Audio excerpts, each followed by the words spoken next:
bendiga.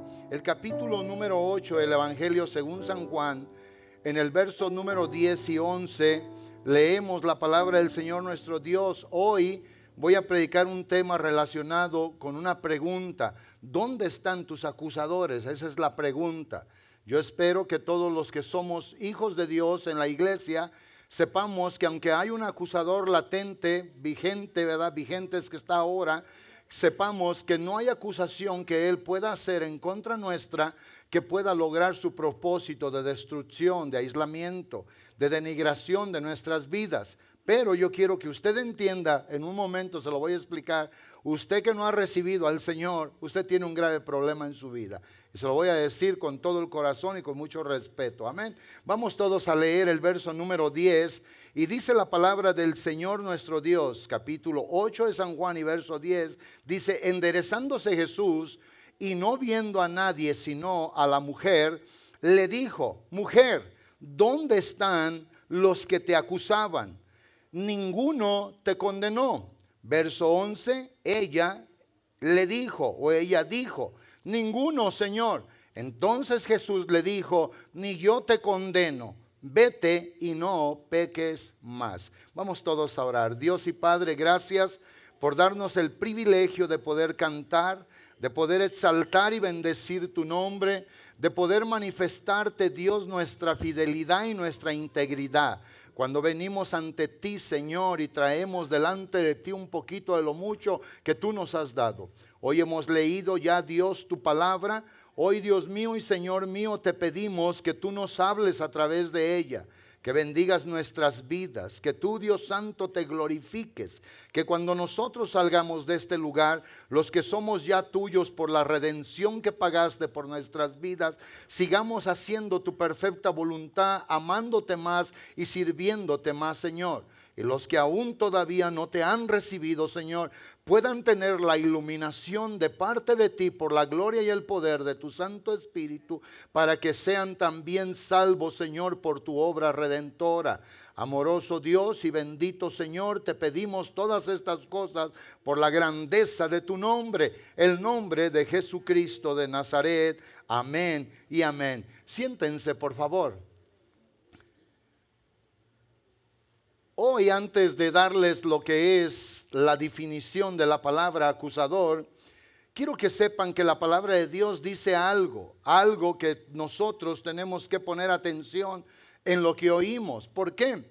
La Biblia declara en el capítulo número 12 del libro de Revelaciones o el Apocalipsis, si nosotros vamos al verso número 10, 11 y 12, la Biblia nos va a enseñar a nosotros. Le voy a pedir al hermano Jerry que cuando ponga los textos ahí los deje, hasta que yo le dé otro, usted lo pone, amén. Entonces la Biblia habla y claramente especifica la palabra de Dios nuestro Señor, que allá en el cielo se había oído una gran voz. Y esa grande voz decía: ahora ha venido la salvación, y escuche, el poder y el reino de nuestro Dios y la autoridad de Cristo o de su Cristo, porque ha sido lanzado fuera el acusador de nuestros hermanos. Escuchen bien esta palabra: ha sido lanzado fuera el acusador de nuestros hermanos, el que los acusaba delante de nuestro Dios de día y de noche. Y esto es muy importante y voy a regresar allí en un momento. Ahora, escuche lo que el verso siguiente declara, el verso número 11. Dice: y ellos le han vencido por medio de la sangre del Cordero y de la palabra del testimonio de ellos, y menospreciaron sus vidas hasta la muerte. O sea, esto que está aquí es algo en lo que nosotros tenemos que poner mucha atención. Ahora escuche lo que el verso 12 dice. Dice claramente: por lo cual alegraos cielos y los que moran en ellos. Ay de los moradores de la tierra y del mar, porque el diablo ha descendido a vosotros con gran ira, sabiendo que le queda poco tiempo. Ahora bien, voy al verso 10 para explicarles a ustedes algo muy importante. Esta voz que se oyó en el cielo que decía: ahora ha venido la salvación, ¿verdad? El poder y el reino de nuestro Dios y la autoridad de su Cristo, porque ha sido lanzado fuera el acusador de nuestros hermanos. El que los acusaba obviamente delante de Dios de día y de noche. Ahora, pensemos en algo y usemos la razón. En esto no se tiene que usar obviamente la revelación del Espíritu.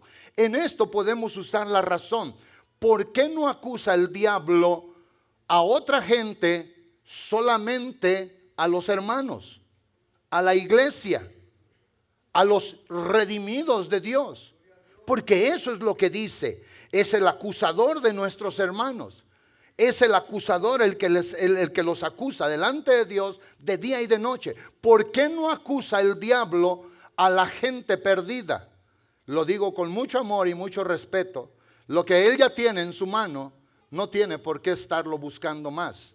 Y es allí donde usted, que no ha aceptado al Señor, tiene que ver, entender, oír, racionalizar, interiorizar y permitir que esta palabra bendiga su vida. Si usted se salva, yo no voy a ser más rico en el cielo, ni menos pobre. Si usted se salva, usted hizo algo bien por usted mismo, por su vida. Yo la salvación que tengo, que es una salvación tan grande, soy responsable de cuidarla, de no descuidarla igualmente como todos los demás, de vivir y de hacer lo que dice el verso 11, luchar, esforzarse uno hasta la muerte. ¿Por qué? Porque hay un acusador, hay uno que va delante de Dios y que le dice: mira al que salvaste, mira al que le perdonaste, mira al que redimiste, que compraste, mira lo que está haciendo, mira cómo piensa, mira cómo actúa, mira todo lo que nosotros hacemos, menos lo bueno, el diablo lo lleva al cielo para darle obviamente a Dios nuestro Señor un reproche o una queja. Y eso es algo que nosotros tenemos que entender. Ahora, si nosotros vamos y dejando el verso 10 que dice que ha sido lanzado fuera el acusador de nuestros hermanos, allá en el cielo hay ya redimidos con el Señor, ya que jamás podrán ser obviamente alcanzados por los juegos, las artimañas, como decía en la predicación pasada, el engaño del diablo. Y allá, amados hermanos, se dice que allá hay gente que ya está bien, pero dice, el diablo sigue acusando a los que están en la tierra. Si nosotros estamos aquí cuando pase todas estas cosas, entonces el diablo estará haciendo su trabajo, su obra, su labor. El que el diablo lo acuse, el que la gente lo acuse, eso ya no va a importar mucho en el sentido si nosotros vivimos una vida que agrade a Dios nuestro Señor.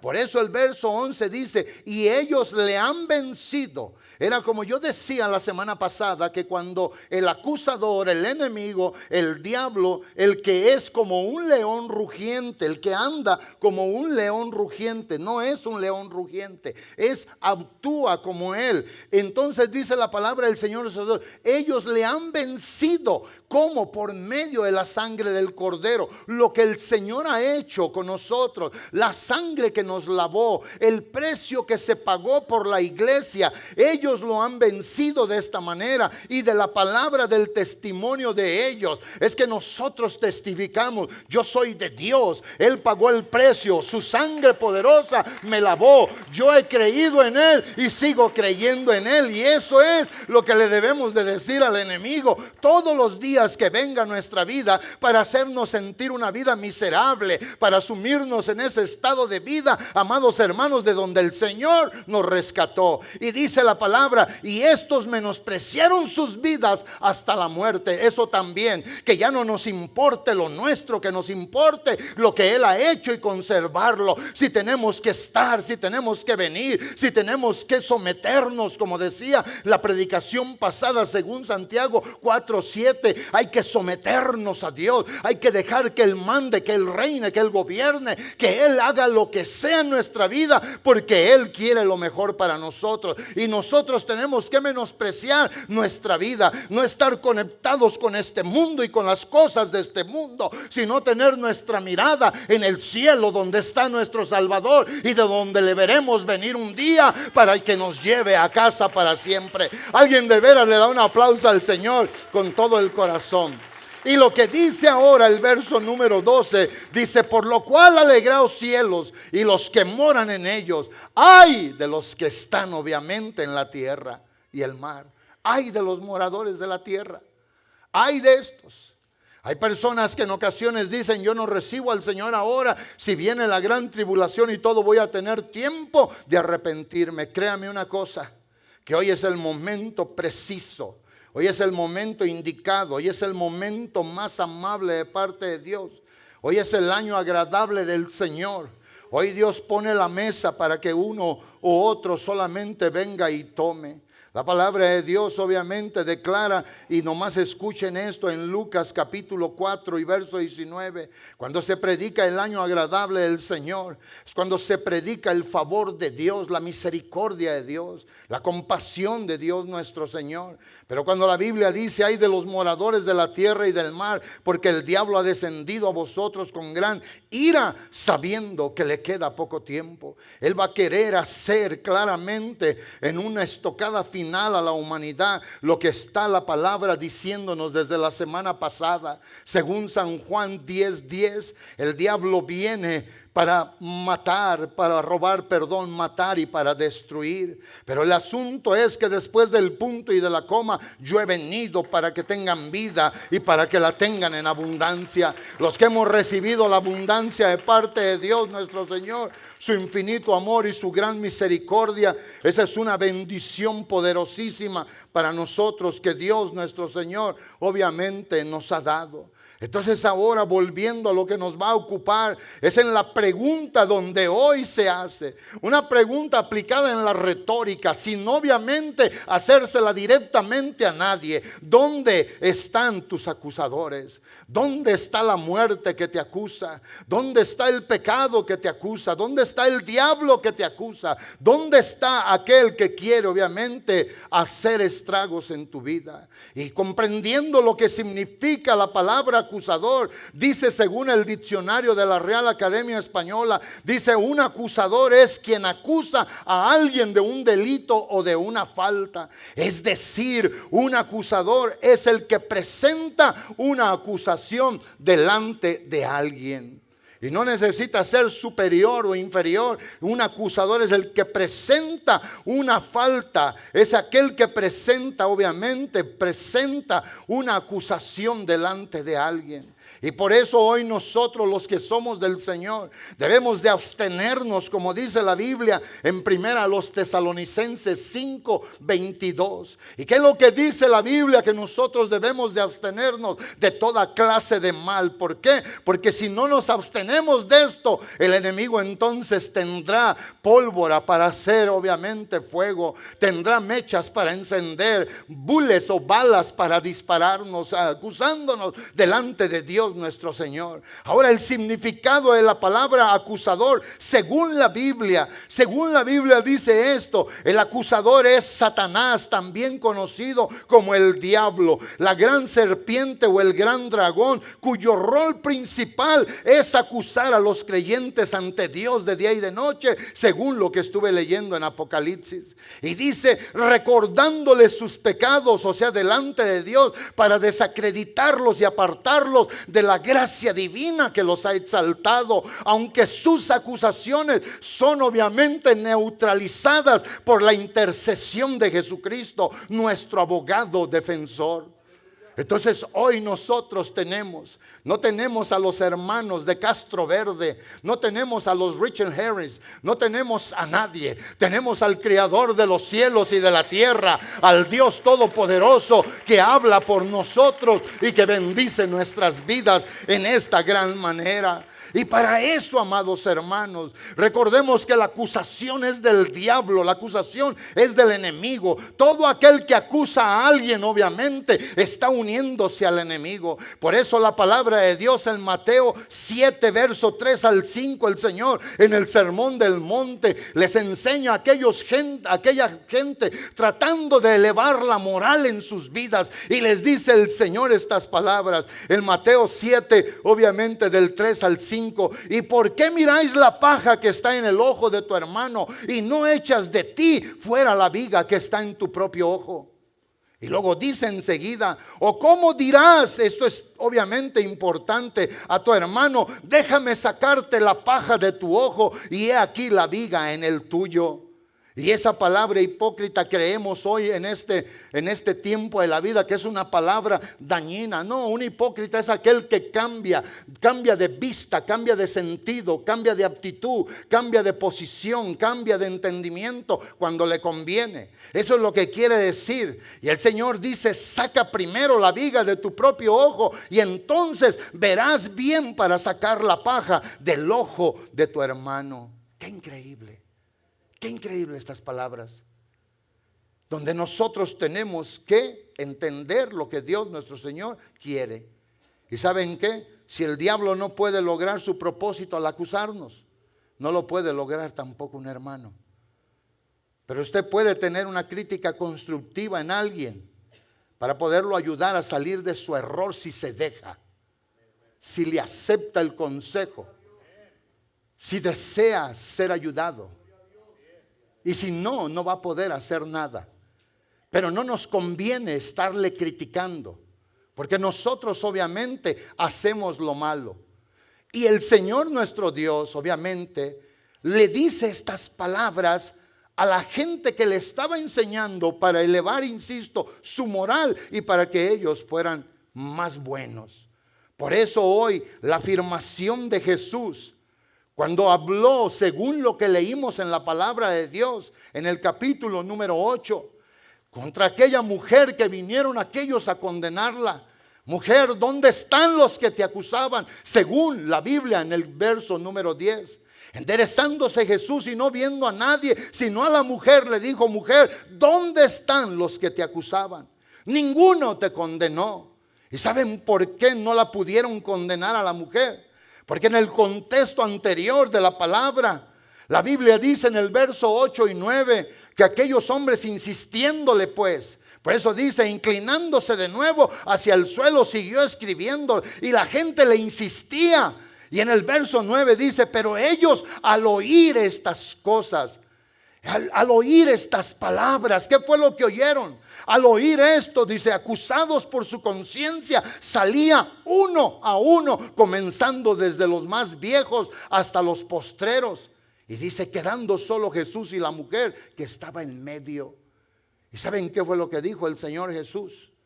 El que de vosotros esté limpio de pecado, sea el primero en arrojar la piedra a la mujer. Ellos fueron obviamente y presentaron a una mujer encontrada en el acto del adulterio. Podía haber sido una mujer casada. La Biblia no nos dice si era casada o era una mujer comprometida solamente. Pero las que estaban desposadas aún, si ellas cometían este acto, según Deuteronomios 22 al 24, tenía que morir apedreada. Y la Biblia no nos dice si era una mujer desposada o era una mujer ya casada. Lo que sí nos dice que fue encontrada en un acto ilícito. Y vienen estos que eran los fariseos o los escribas y los fariseos, y dice la Biblia que la trajeron y dijeron, porque conocían la palabra en su solo beneficio. Porque hay personas que solamente conocen la Biblia cuando quieren atacar a otros, pero no la conocen en lo que les enseña, les corrige en lo que quiere que hagan con su propia vida. Y estos, amados hermanos, vinieron y la arrojaron en medio con el Señor y le dijeron: la ley de Moisés dice que debe de morir si alguien es encontrado, obviamente, así de esta manera. Por eso dice, y en la ley nos mandó Moisés a apedrear a tales mujeres. Pues tú, ¿qué dices? Pero la Biblia dice que ellos vinieron con alevosía y ventaja porque querían obviamente atrapar al Señor en una palabra. Y si Él obviamente decía obviamente algo malo de la ley, porque vinieron para tentarle, entonces lo iban a acusar de que a Él obviamente no le importaba la ley de Moisés. Pero también si el Señor hubiese dicho: condénenla a esta, todos hubieran dicho: ¿dónde está en verdad que eres el Mesías? Que vienes con gracia, con amor, con bendición, con misericordia. Escuchen, amados hermanos. Pero como Dios todo lo sabe, conociendo el corazón de ellos que vinieron a preguntarle para acusarle, porque Jesús obviamente los conocía a ellos como conocía a la mujer. Y el Señor es cuando les aplica obviamente esto. Y él obviamente fue el que les dijo estas palabras: el que de ustedes esté sin pecado. Él no dijo nada de la ley, él no dijo nada con respecto a su ministerio. El Señor se mantuvo, ¿verdad?, imparcial, o sea, no se fue ni a la derecha ni a la izquierda, se quedó en medio. Pero el Señor sabía cómo tratar con aquello y le dice: el que de ustedes esté libre de pecado, arroje la primera piedra. Y qué impresionante es ver que en la palabra del Señor no puede haber acusador que triunfe. Aún esta mujer encontrada ilícitamente en un acto que merecía, porque la Biblia enseña, o la antigua Torá, la palabra que aconseja y que guía, que ella debía de morir. Pero aquí es donde yo quiero que usted entienda, usted que no ha recibido al Señor, que la ley no es mayor que la gracia. La gracia de Dios es misericordia y es poder para salvar, ¿sí o no? Y eso es lo que hoy tenemos que entender. Por eso la Biblia declara en Romanos, en el capítulo 5 y en el verso 19 y 20, el apóstol Pablo, hablando obviamente de lo que era una consistencia de la ley y de la gracia, él dice estas palabras: porque así, dice, porque así como por la desobediencia de un hombre los muchos fueron constituidos pecadores, así también por la obediencia de uno los muchos han sido constituidos justos. Esto es por Cristo. Cristo y Adán no se compara obviamente lo que uno y el otro hizo. Uno vino y arruinó a la humanidad, el otro vino para poderla restaurar. Por eso el verso 20 dice: pero se introdujo la ley, ¿para qué? Para que el pecado sobreabundase más. Y eso es la verdad. Pero cuando más abundó el pecado, más sobreabundó la gracia. Y eso es muy hermoso, muy maravilloso. Y gracias a Dios por todo ello. Está muy caliente acá arriba. Y ni modo de decir que estoy muy gordo, pero está caliente.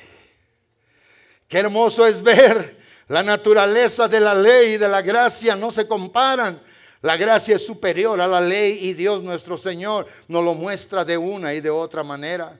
Y la afirmación gloriosa del Señor Jesús cuando le habla a esta mujer, según lo que leímos en San Juan 8:11, produce obviamente en el contexto, produce una gran oportunidad de bendición, que en vez del juicio el Señor obviamente, a causa del pecado del adulterio de la mujer, el Señor simple y sencillamente abre la oportunidad de la gracia por medio de él.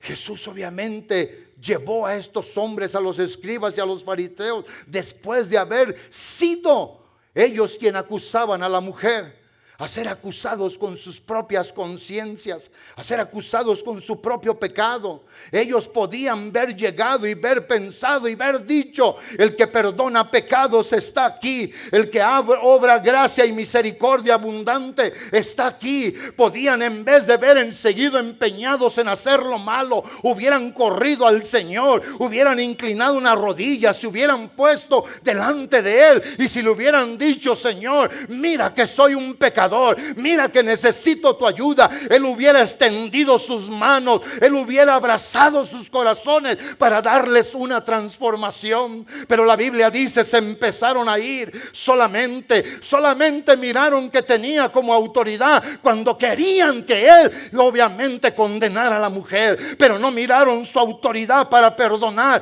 el pecado de sus propias vidas. Y esto es lo que podemos ver nosotros en toda esta palabra. Pero la Biblia dice que estos que habían llevado a la mujer, siendo obviamente sorprendida en el acto del adulterio o en el acto vergonzoso, sin embargo el adulterio obviamente no era un pecado que se cometía aislado o solo, era de dos.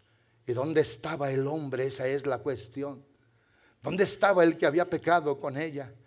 Pero la Biblia nos dice, según lo que leímos, estos querían tentar al Señor, querían probar a Jesús. La mujer que estaba ante Jesús, obviamente, él ya estaba delante de uno sin pecado, como dice la Biblia en Hebreos 4:15, que el Señor, según nuestra semejanza, o sea Dios, para poder venir y salvarnos, tomó un cuerpo humano. Él se hizo hombre como nosotros. Él participó obviamente como de su propia creación. Y por eso cuando la Biblia nos enseña, dice: porque no tenemos un sumo sacerdote que no pueda compadecerse de nuestras debilidades, sino uno que fue tentado en todo según nuestra semejanza, pero sin pecado. Lo que quiere decir que el Señor, nuestro Dios, como hombre padeció lo mismo que podemos padecer nosotros, pero Él nunca pecó. Y Él obviamente con esto tenía obviamente autoridad para poder condenar a la mujer claramente. Por eso ahí en el capítulo 8 de San Juan, siguiendo ese mismo contexto, y bajamos hasta el verso 46, Jesús obviamente, aquellos hombres que lo rechazaban, aquellos que no querían saber nada del Señor nuestro Dios, escuche lo que dice. En una pregunta Jesús los trajo a todos y les dice: ¿quién de ustedes me redarguye de pecado? Ay, qué tremenda palabra. Yo dije el otro día que me quedé sorprendido cuando nuestro hermano ministro decía: yo nunca le he dicho nada malo a Dios. Y yo cuando estaba haciendo mi prédica y puse esto, dije: santo Dios, Señor, yo quisiera venir y decirte, pero no puedo. No puedo, yo no sé si usted pueda pararse y decir como el apóstol Pablo según los Filipenses, en cuanto a la ley, irreprensible. No hay que se me pueda reprender. Pero qué hermoso esta palabra. ¿Quién de vosotros me redarguye de pecado? Pues si digo la verdad, ¿por qué vosotros no me creéis? La verdad que venía para salvar a los hombres. Hoy cuando predicamos la verdad, y es todo lo que te puede ayudar a ti que no eres del Señor. Y a nosotros que somos hoy de la verdad, es porque un día recibimos la verdad por la predicación del Evangelio y la grandeza del nombre de nuestro Señor. Y esto es muy importante. El Señor como tal obviamente es uno sin pecado, según lo que leímos en Hebreos 4:15. Él tenía la autoridad como rabino, como maestro, para condenar a la mujer. Él tenía el derecho, si queremos hablarlo así de esta mujer, hablarlo así de esta manera, perdón. Sin embargo, podemos ver en una poderosa lección sobre la misericordia, la gracia y el perdón de Dios.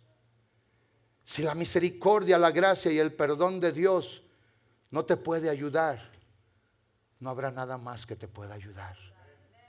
Piensa bien en esto. Tú que necesitas al Señor, piensa bien en esto.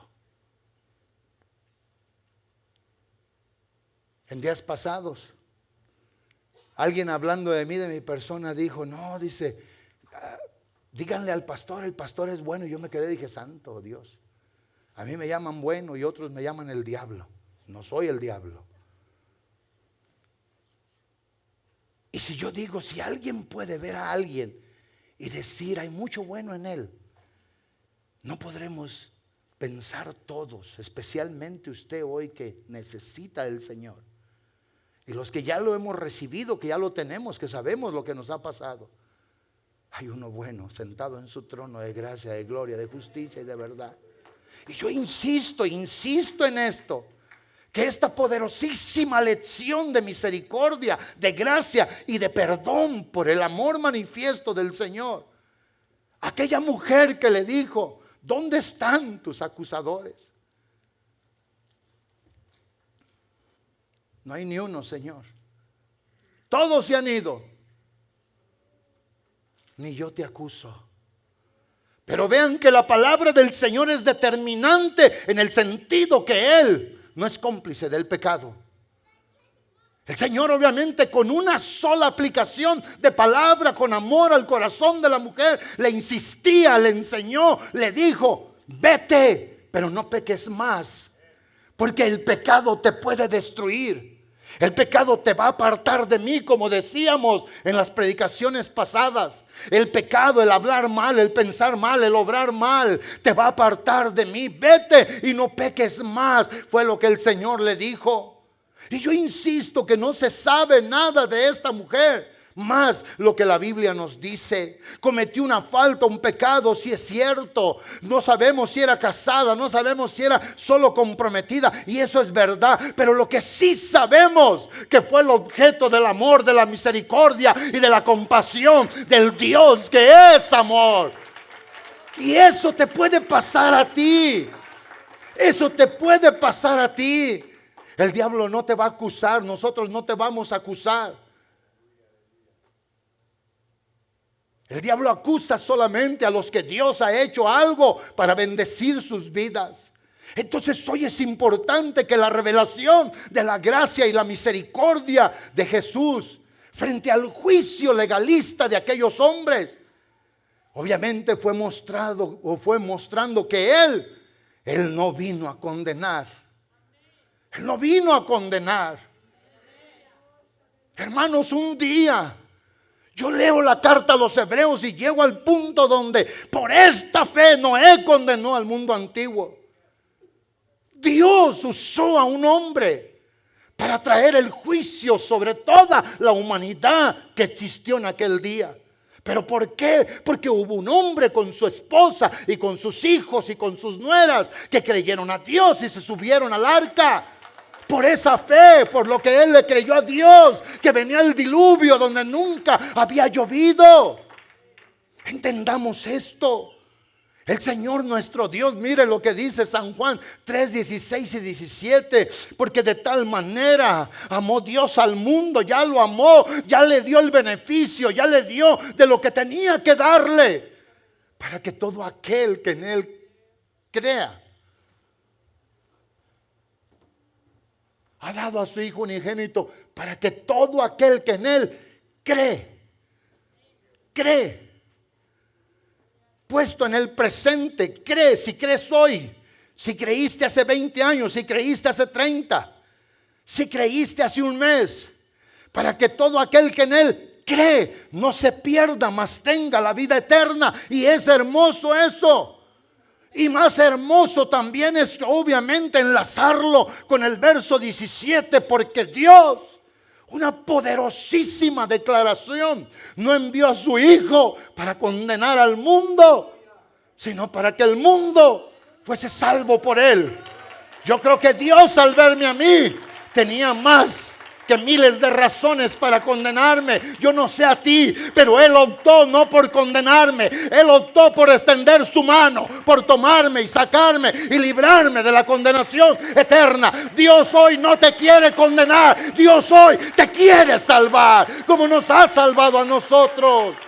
Alguien de veras puede gritar gloria a Dios. Alguien el otro día dijo una respuesta a una pregunta que le hicieron. Venía yo manejando y veníamos aquí al edificio a mirarnos con el jefe de los bomberos o el inspector. Y cuando venía el hermano Carlos atrás de mí, yo enfrente él atrás, no sé si lo rebasé, ¿verdad? Sí, es que yo manejo un poquito más recio. Y cuando venía en la radio, en cuanto me colgó él o le colgué, pum, se conecta mi estéreo o mi radio. Y venía oyendo. A un pastor le hicieron una pregunta y le dijeron: ¿cuándo tú crees que serán estos tiempos en que hemos de ver a nuestra esperanza, el Salvador? Y este hombre se quedó callado. Y yo de momento pensé, dije, caray, no supo contestar. Yo eso dije, en verdad, yo dije, no supo contestar, porque somos rápidos para decir. Yo dije, no supo contestar. Y el hombre, oí que hizo esto. No lo vi, oí. Así como que tragó algo. Yo creo, ¿verdad? Me imaginé. Y dijo: The advent of the Lord, la venida del Señor, is already here. Y se quedó callado.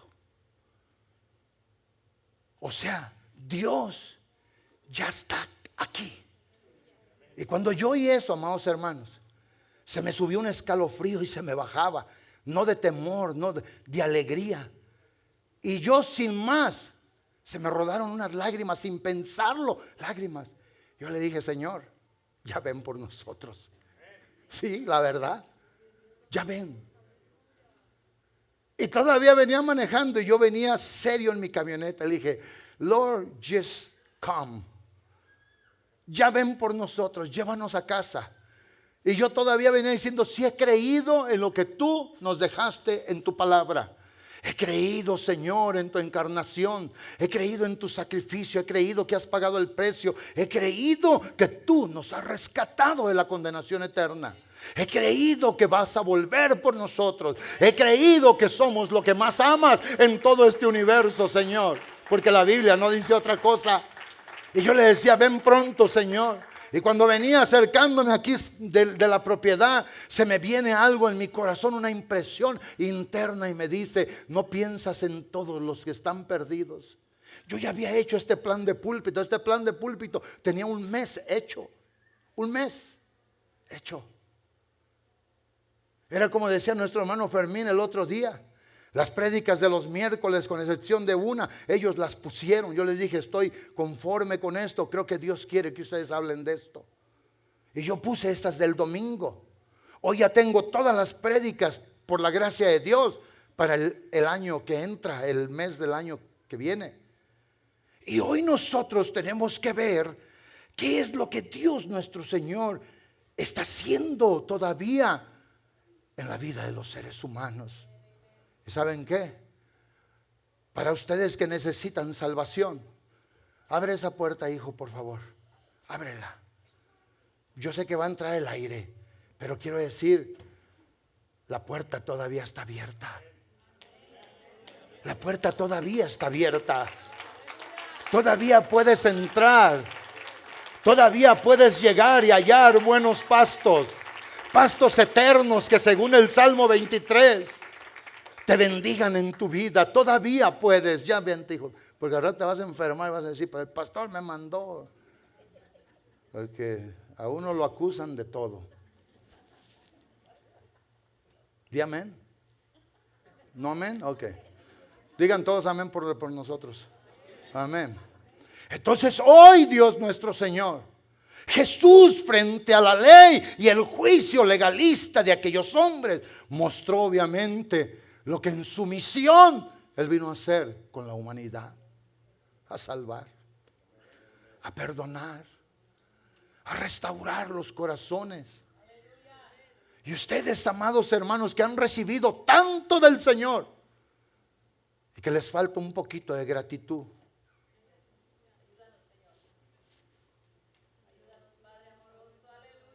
piensen en hacer algo mejor para el Señor. No ha habido nadie, no habrá nadie, no va a haber nadie que pueda darte lo mayor y lo mejor para tu vida, en esta vida temporal y pasajera y en el estado de la eternidad, que lo que el Señor ya hizo con nosotros.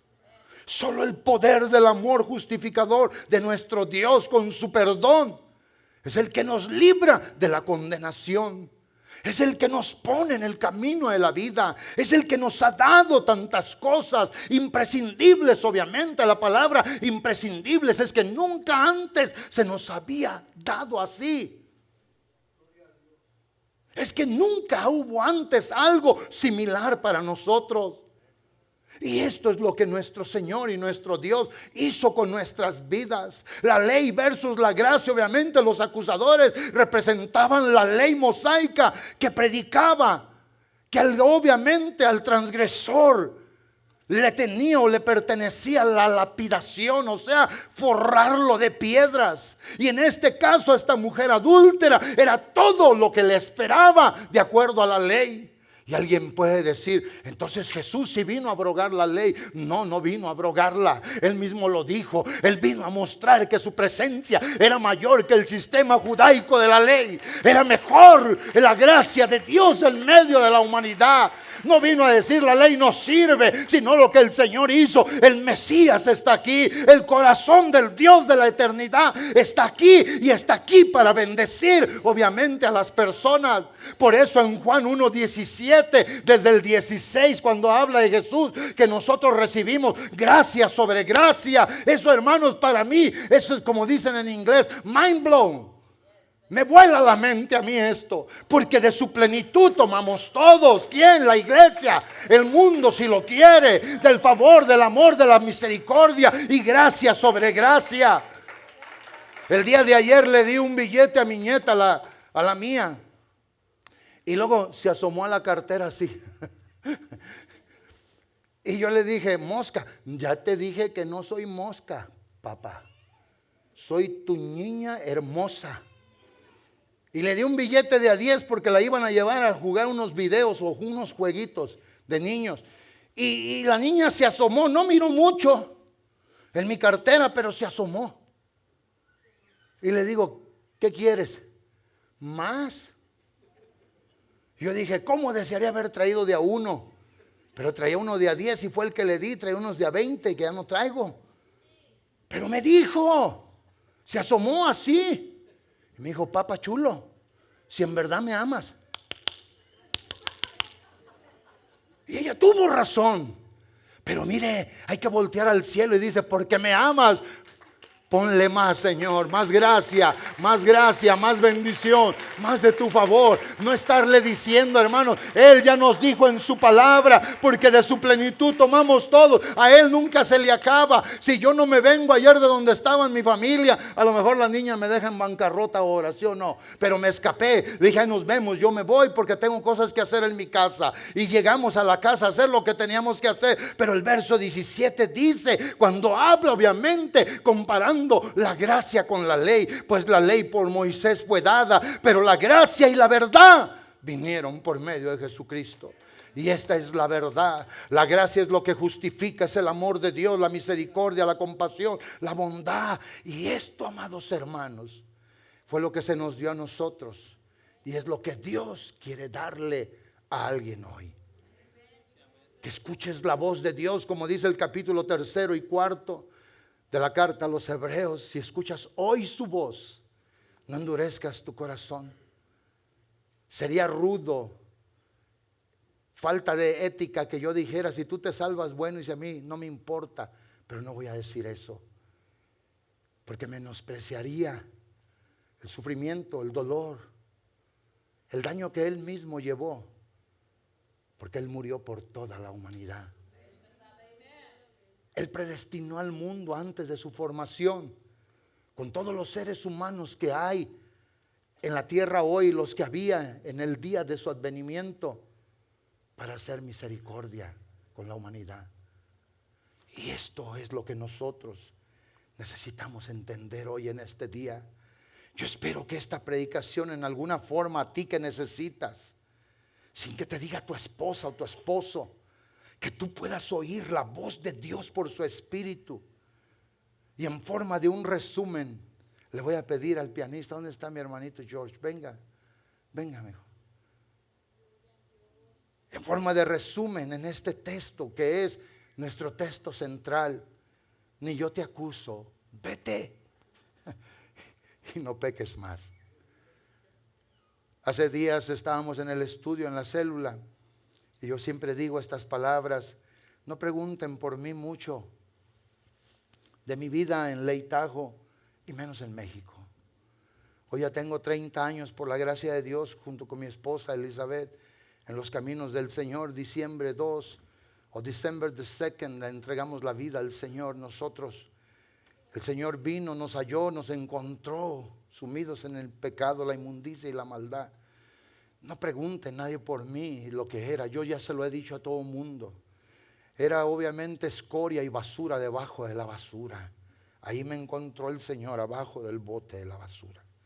Tú que eres más bueno, el Señor también te quiere salvar a ti. Te quiere justificar, te quiere perdonar.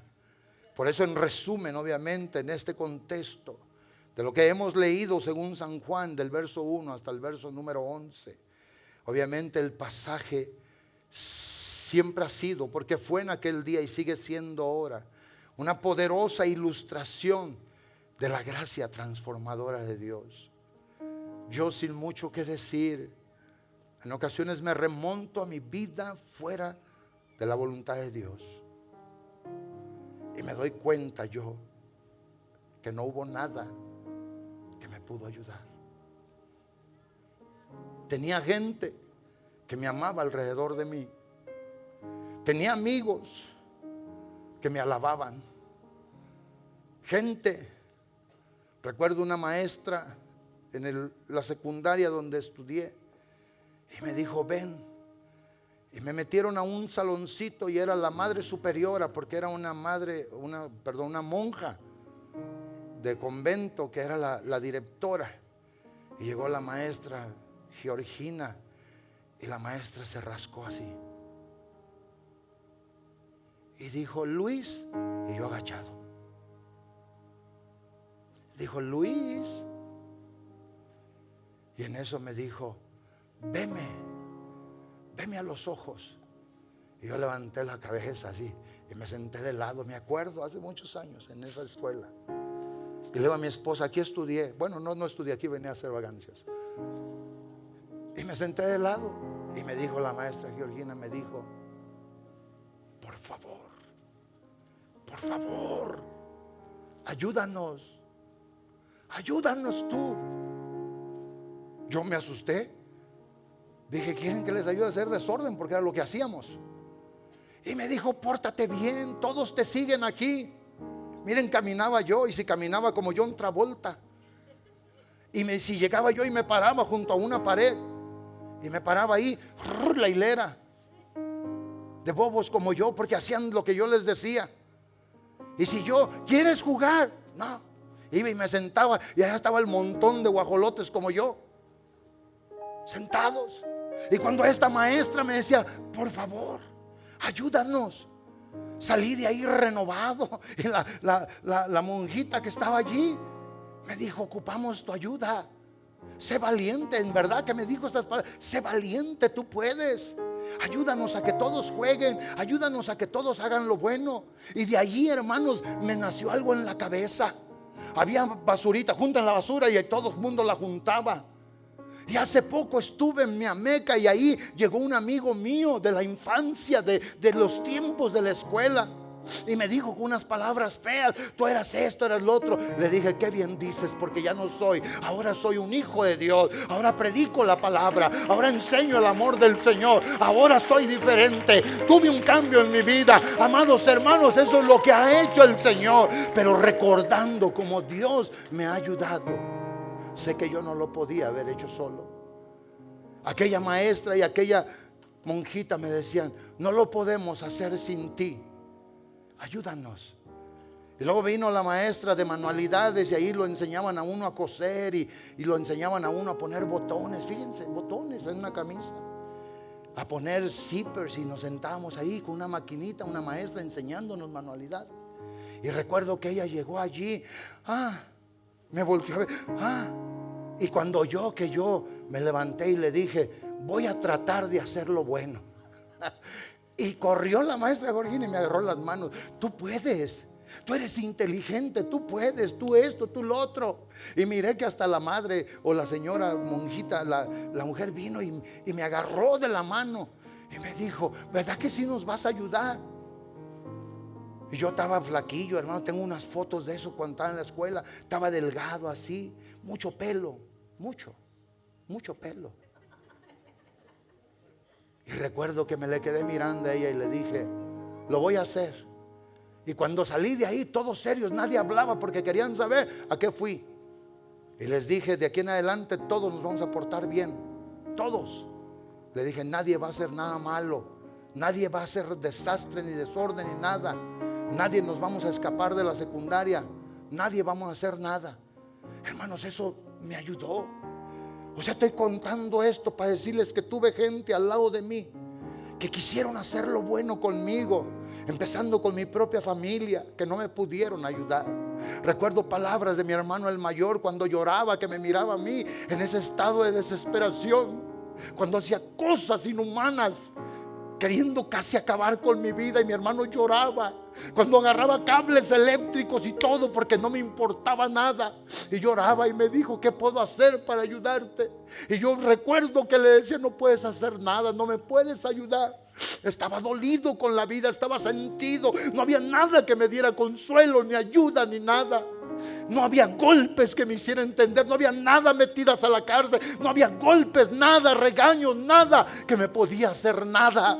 Pero un día, amados hermanos, alguien tocó a la puerta de este duro corazón y solamente me dijo que me lo dejara, que me amara. Y solamente, y fue ese día, momento, que cambió toda mi vida. Y yo doy este testimonio. Nada me satisfació. Y no voy a decir muchas cosas porque, ay, qué malo era el pastor. Todos éramos malos. El que no pecaba de un modo, pecaba de otro.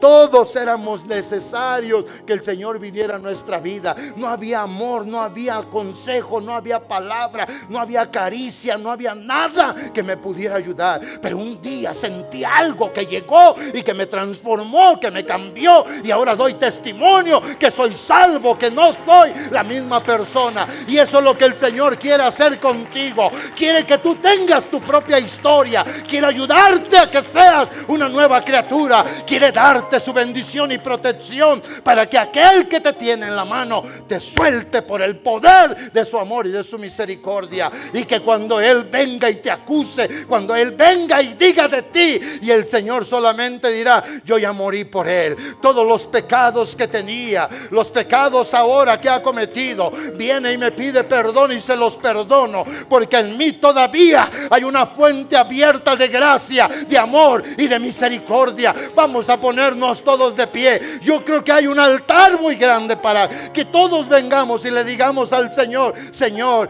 cuánto te debo y no puedo pagarte todo lo que has hecho por mí. Cuántas cosas, Dios mío y Señor mío, me has dado. Cuántas cosas tú puedes recibir si tan solo permites que Él entre a tu vida, si tan solo dejas que Él te llene, que su perdón hoy te alcance, su misericordia hoy te dé una venida para ir al cielo.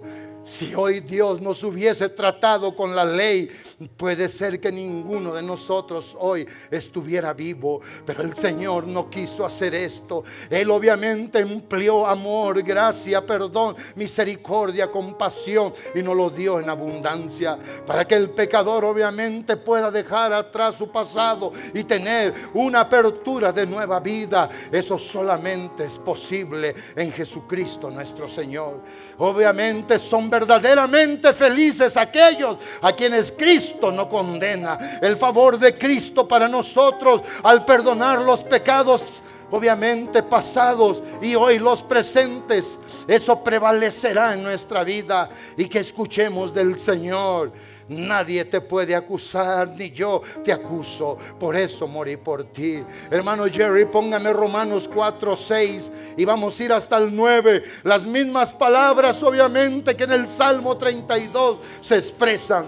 David lo entendió, un hombre que había cometido pecado, un hombre que había faltado ante Dios, un hombre que merecía la muerte, un hombre que no tenía obviamente capacidad por él de salir del mal, pero que Dios optó por bendecirlo. Y estas mismas palabras es un referente, es un paralelo, y lo que dice el apóstol Pablo en Romanos 4:6 al 9, como también David habló de la bienaventuranza del hombre a quien Dios no atribuye justicia sin obras. El verso 7 dice, diciendo: bienaventurados aquellos cuyas iniquidades son perdonadas y cubiertos son sus pecados. Bienaventurado el varón, dice el verso 8, a quien el Señor no inculpa de pecado. Bienaventurado es aquel. Y luego dice el verso 9: es pues esta bienaventuranza solamente para los de la circuncisión, o sea, para los judíos, o también para los de la incircuncisión, o sea, para los gentiles y paganos. Porque decimos que a Abraham le fue contada la fe por justicia. Obviamente el Señor nuestro Dios no nos inculpa de pecado. Dios nuestro Señor no nos da el castigo, el juicio por el pecado. Dios nuestro Señor quiere que la vida de nosotros, amados hermanos, sea una vida protegida por Él. Por eso tú que estás aquí en el altar, si eres del Señor, que en tu oración le digas: Dios y Padre, sé, Señor, que yo no podía haber hecho nada por mí mismo o mí misma, que tú lo hiciste todo por mí. Tú pagaste el precio por mí. Tú diste, Señor, el cuerpo tuyo para que fuera crucificado. Pero si tú estás aquí hoy en el altar y necesitas al Salvador de tu alma, dile: Señor, creo que solamente tú me puedes salvar. Creo que solamente tú me puedes redimir, comprar con el sacrificio que hiciste hace más de 2